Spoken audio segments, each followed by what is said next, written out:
tough to recognize today, but these are called the Green Mountains. You know, when big league players retire, they usually migrate towards the warm climates. But our legend has never been noted for doing anything that resembled being normal. Could be hard to believe, but his roots were a staunch Catholic Republican family. His role models, his heroes, were his father and his college coach. And yet, despite this, or perhaps because of this, when he became a professional, he was a rebel all the time. Isn't it a shame that we concentrated so much on his flakiness, that we failed to recognize that he was a very good athlete and a great baseball player? You know, here in rural Vermont, they put real maple syrup on their buckwheat cakes.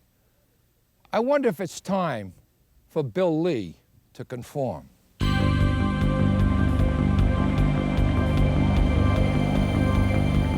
Quick, what do you get when you cross a kid who handcuffs himself to a bed to skip Holy Communion and a Rhino Party leader who tried to unseat Ronald Reagan with a ban the blow dryer campaign?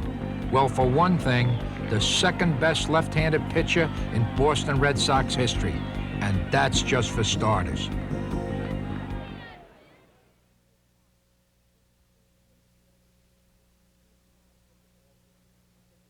I set this walnut tree on fire, and the neighbor and I, we got arrested, and they took us down. We were 4 or 5 years old, respectively, and they took us in, and they said we weren't going to see our parents again, and they tried to put the fear of God in us and stuff. But boys will be boys. We liked fire, explosive stuff. I had a pile of leaves. It was over, I'd say, 40 feet in diameter from about 12 sycamore trees from my grandfather's ranch.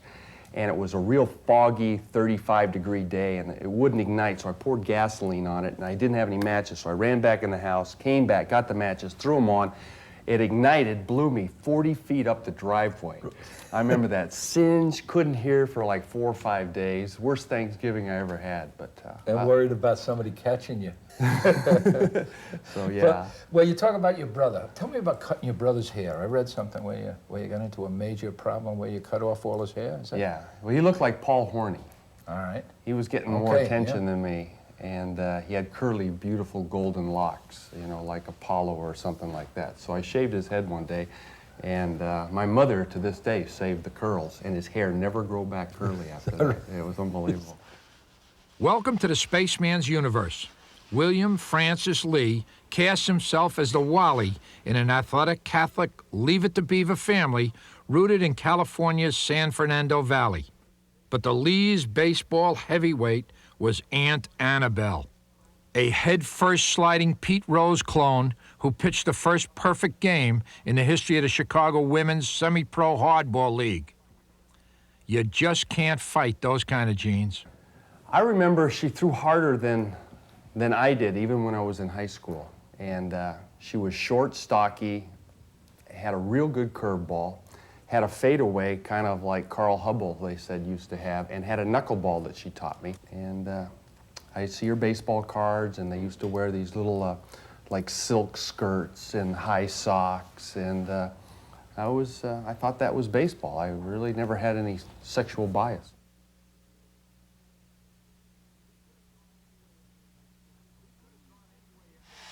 Lee could have gone any way after high school in 1964. Forestry, locksmithing, even walnut farming, but he couldn't bear to break the family tradition, and he headed for USC for dentistry and baseball, but not necessarily in that order. Bill clocked a 9.2 freshman start as a Trojan, but slid into probation when his ERA and his GPA grounded into a dead heat at 1.92. Coach Dado preached perfection and praised strikeouts. Bill preferred the more democratic ground ball out, but they both knew that he had the stuff that could snap a bat. Lee went 14-4 that season before USC squeaked by Southern Illinois in the 11th hour of the College World Series. His stats batted a few lashes, but his arm managed to go unnoticed until the 22nd round of the secondary phase of the free agent draft when the Bo Sox finally remembered him.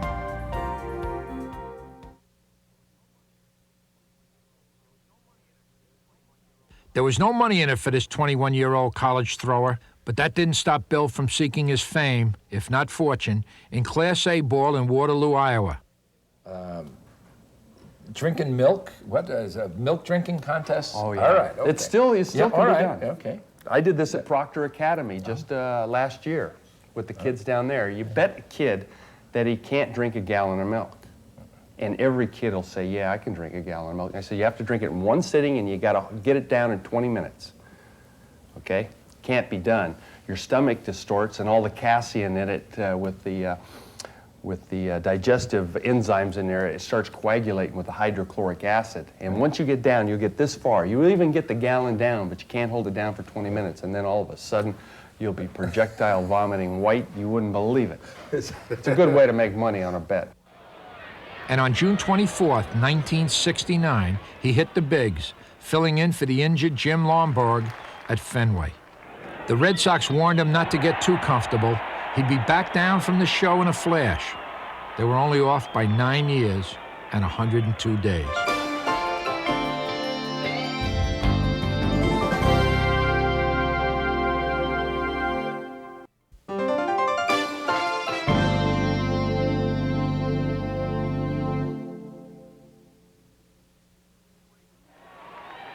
Fenway has reduced many ace pitchers to mere mortals in its day. You just have to look a few hundred feet beyond the plate to see why. The left field wall, alias the Green Monster, looks like it was spit up from the earth to prey on the psyche of pitchers. Not exactly a friendly sight to fresh major league meat like Lee, who unloaded bullets at the plate instead of his specialty, low cuts across its corners. Mostly a short relief man, Lee went 1-3 as a rookie in Boston, alongside the likes of the immortal Yaz, Carl Yastrzemski. But even with that ammo, the Sox trailed in third, 22 games behind Baltimore. To top it off, Bill got his Army papers and spent the next season clerking by day at a base near Boston and pitching batting practice by night.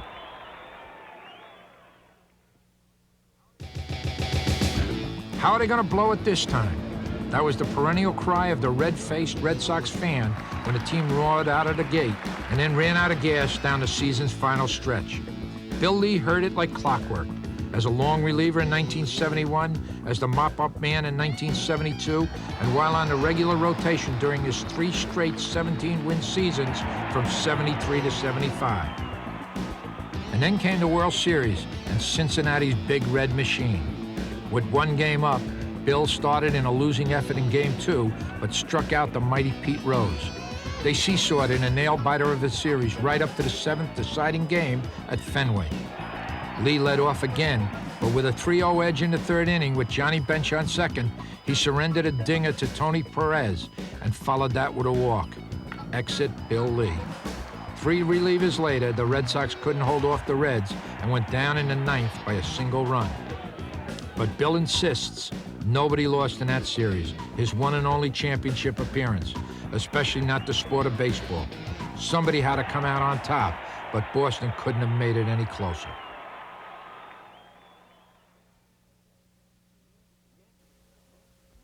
The Yankees and Red Sox have always had bad blood. We fought all the time. DiMaggio, Williams, Fisk, and Munson, you know, all the guys. And I was happened to be pitching this ball game, and I made a bad pitch. Guy gets a base hit to right. Pinella's rounding third. He comes in, Fisk smokes him with the ball, flips him upside down, makes hamburger out of him. And by that time, both their bench empty. Ours was on the field. We had further to run. And they came out, and I got hit in the back of the head, sucker punched by Mickey Rivers. And then I had both my arms pinned together in the pile, and I couldn't balance, and I got dumped onto my left shoulder, and then the bone sprung out, and I had my elbow trapped underneath too. Bill Lee is hurt. Bill Lee is lying on the first base line, and he is hurt. A couple of the Yankee ball players jumped on him. Rick Burleson and a couple of others came over to try to pull him off, but he went down, and he is up now, holding his arm or something.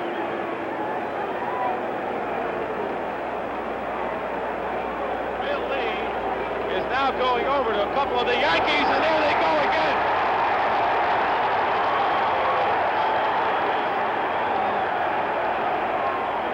Mickey Rivers is in the middle of it. have gotten out of hand here at Yankee Stadium. And Bill Lee is really hurt, and the crowd. And then I went from an 80-mile-an-hour pitcher down to a 78-mile-an-hour pitcher.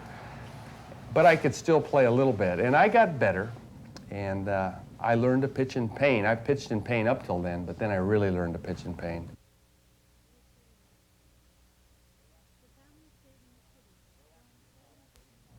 They asked me about Billy Martin, and I said, Billy Martin is a no-good, dirty rat. I said, a rat would eat his own young. He let his daughter rot in a Peruvian prison for over 6 months for lack of $5,000 bail. You know, and he says, well, if Billy Martin is that bad, what is Don Zimmer? And I said, Don Zimmer, he's fat, he's got big puffy cheeks, children love him, he's a gerbil. And that, in my mind, is a compliment. And he took exception to it. And to this day, he said, I'm the one man that's not allowed in his house in Treasure Island.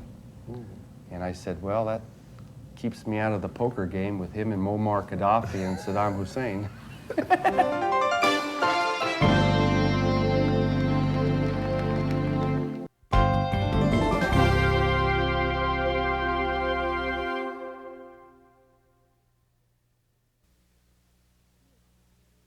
Now coming in to guest for Tommy John, Bill Lee. Bill Lee. Let me ask you this. I remember a Bowie Kuhn, was it Bowie, who fined you once? What was that for? He said, he came out and he said, did you say this in the paper? It said, Lee claims to use marijuana. And it said, well, the headline said smoke. And I said, no, I didn't smoke it. I said, I used it. I said, I put it on my pancakes. And I said, I use it and I eat them and I run 5 miles to the ballpark and it makes me impervious to the bus fumes. He says, well, I think I could buy that. And I said, would you like to buy a bridge too? Do you use marijuana on your pancakes? No, no. Do you no. smoke marijuana? No. Never smoked it in your... Oh, yeah, I have plenty of times. How about drugs in society right now? I wanted to be a pharmacologist when I grew up. All right. And they came to me, yeah, if I grew up. And they came to me and said, do you believe in mandatory drug testing? And I said, well, I've tested most of them, but I don't think it should be mandatory. That upset them to no end. And I'll tell you, if I've got a secondary infection due to type A influenza, I want some erythromycin or some ampicillin or something like that, and I want it right now because the bacteria, secondary bacterial infection is going to kill you. You're going to get double pneumonia and you're deader than a doornail. You know, and we are controlled by drugs. We secrete endorphins. Right now, you get the back of your brain. Everything's there. And these natural occurring substances on the planet, they're being manipulated by the third world, and they're throwing them back on us, and they're killing us. And they're killing us in the ghettos, and they're putting gangs and guns like that. And that's what I said was a foundational. Drugs are not a problem. Drugs are a symptom of a problem. And what we're doing is we're treating symptoms.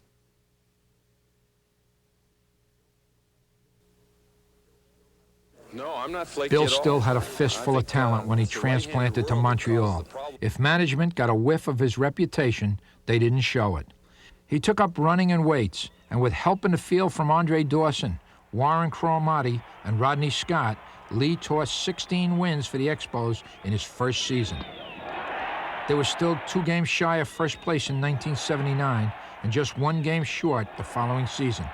By 1981, the players' strike hit, but the Expos managed to clinch their division before LA excused Montreal in 5 for the pennant. Bill was a veteran bridesmaid of pennant races. Near misses he called character builders, but after 4 years of them, enough was enough. We were talking earlier. You went after one of the cameramen after that loss to the Dodgers. Is that right? 1981, the cameraman happens to be in this room right here. They brought Rogers in relief. They brought Rick Mundy up to hit. Fanning went out to the mound. I was loose. I was ready to come in. I knew he was going to bring me into that ball game. I knew he had to bring me in. He'd already brought Fryman in. It was logistically perfect. Rogers had given up a couple of foul home runs to Ron Say, the hitter before. He was lucky to still be there. Now they bring in Rick Mundy, Low ball hitting, sinker ball hitting left-hander. Home run threat. You got to bring in the left-hander to face him. You know, even if they bring in the next right-hander, he can't be as good as Mundy is in the matchup off of Rogers. You know, and I was loose, I was ready to go. Anyway, Rogers gives up the home run. We lose the ball game, we don't score. I come back into the clubhouse and I should have been in the ball game. I was nuts. I knew it was probably going to be the last ball game I had ever played in. I knew my days with the Expos were pretty much numbered when Williams was gone, because I was in Williams's camp. And someone said I broke a bat, went nuts. But I've done worse things. I mean, in '75, I threw a trash can at a cameraman, and because everybody's in there, they want to see what's like, you know. And I was a madman. I did not like to lose. In 1982, Fanning shuffled his infield and left one man out. That man was Rodney Scott, a clutch second baseman in Bill Lee's book. And when Bill found out, he didn't think twice. He knew just what to do. But what he didn't know was that he was a permanent pink slip just waiting to happen. Jim Fanning came in and he said, "What are we going to do with Rodney Scott?" And I said, "Bat him second for 181 ball games." He went, no, he doesn't like it, he's trouble. I said, "Dick Williams said he was the most unsung hero on our ball club for 3 years. The guy cannot hit, but he manufactures runs. Bat him second, leave him alone, everything will be fine." He's shaking his head and he's walking out. That was not the answer he wanted. I knew I was history. I go down to spring training the next year, and Rodney Scott is demoted. He's playing behind Wallace Johnson. Wallace Johnson's a good hitter, but he couldn't catch a cold at second base. Couldn't turn a double play. Finally, Wallace doesn't do the job the early part of the season. They send Wallace back down to the minor leagues, and Rodney Scott's released. I went nuts. Jim Fanning has a team meeting.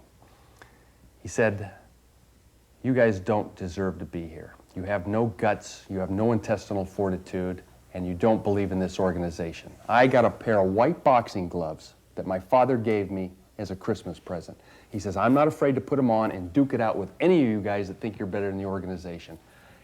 He gets up, walks out of the meeting. I pick up a chair, I break it against my locker. I go nuts. Rodney Scott's not at the meeting. I don't know about it. I go and run 4 miles to cool off. I come back, Scott's standing in his locker crying. He'd just been released. Fanning calls me in the office and yells and screams at me, and I said, "You didn't get my message," you know, and he says, "You don't, da-da-da-da-da," and he says, "You got to see John McHale," and I said, "Well, let's go see him." I said, "I'm ready like now." He says, "No, you're not going to see him the way you are." And I said, "What do you mean the way I am?" And he says, "You'll see him Sunday." So I see him Sunday morning, and I go in there and I get released just like that. And I said, "Well, someone will want me." And he says, "Don't count on it." That was his last words, and not one of their club picked me up. This is the game where they blackballed you. And they took it away from me. And you feel that strongly about it. Oh yeah, the game is more important than me or John McHale or Charles Brofman, you know. But it has to be organically enclosed in the planet Earth where you recycle the cups. I hate 3% beer. I want real beer, real hot dogs, real whole wheat buns. And that's what baseball is. Baseball is Field of Dreams. It's you with your father playing catch, hitting out there, playing pepper, fielding ground balls, keeping the ball in front of you, never making an error, always throwing to the right base.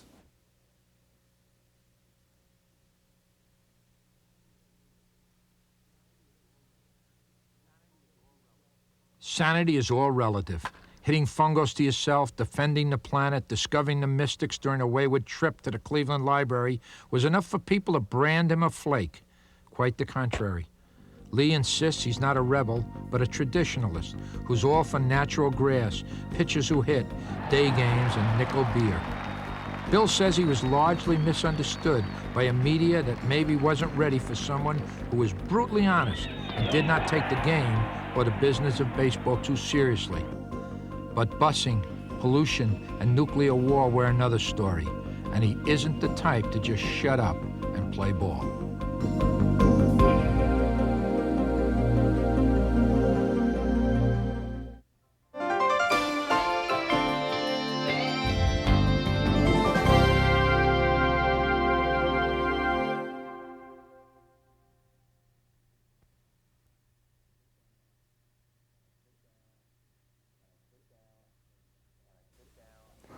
and I sit down and I get my platform ready for the '92 convention for the President of the United States and Emperor of the World. So until we get the third world back online and quit depleting all of our oxygen resources, we're destined to die.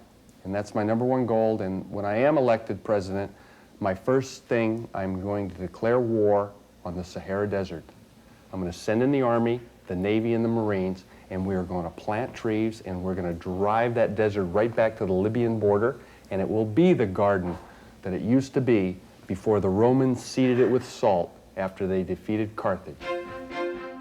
Bill Lee is a reporter's dream.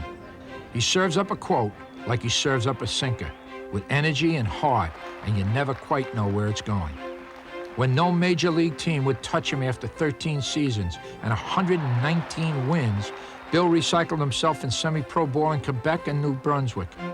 He'd like to take a swing at molding minor league pitchers someday, but in the meantime, all he needs to keep happy is a baseball diamond and someone to play with. His time on the professional mound was both rough and romantic, twisted and cut short, likely because he wouldn't or couldn't compromise. Like he says, we should find our heroes in the bathroom mirror every morning. And although Bill Lee might not have always recognized him, his was right there all along. He stormed the walls of baseball hierarchy. He considered it baseball hypocrisy. And now he's built the walls of his own home. He won 2 College World Series, played in 2 major league teams, was in all-star games and in World Series, but this is where he's at peace. It's from here that Bill Lee is going to change the earth, because finally, the spaceman has found his space.